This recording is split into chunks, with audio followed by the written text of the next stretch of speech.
उमरखेड शहरातील ज्येष्ठ विधितज्ञ ॲडव्होकेट संजीव कुमार जाधव यांनी केली उमरखेड शहरात सत्र न्यायालय सुरू करण्याची मागणी. तर जाणून घेऊया आपण ॲडव्होकेट संजीव कुमार जाधव यांची प्रतिक्रिया. अग्निबाण लाईव्ह न्यूजसाठी डॉक्टर आंबेजोगाईकर, उमरखेड. नमस्कार, मी ॲडव्होकेट संजीव कुमार जाधव उमरखेड या ठिकाणी वकिली व्यवसाय करतो.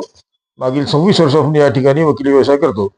उमरखेड या ठिकाणी आमची बऱ्याच दिवसाची जी मागणी होती की बा दोन्ही वरिष्ठ कोर्ट चालू करावे, त्यानुसार ती मागणी आमची 2019ला मंजूर झाली आणि प्रत्यक्षात 2023 पासून या ठिकाणी दिवाणी न्यायाधीश बस्तर हे कोर्ट चालू झालेले आहे.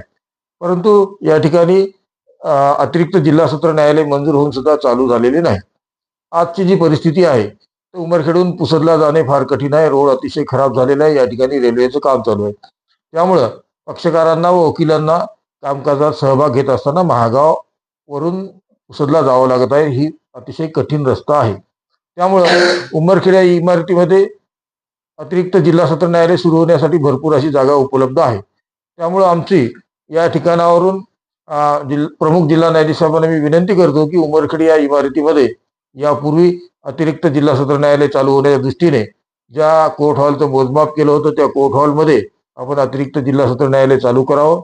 या ठिकाणी आपल्या अतिरिक्त जिल्हा सत्र न्यायालयाच्या स्टॉप करता सुद्धा अतिशय मुबलक अशी जागा उपलब्ध आहे. त्यामुळे आपण आमची मागणी मंजूर केल्यास पक्षकारांना व वकिलांना अतिशय सोयीची होईल. नमस्कार.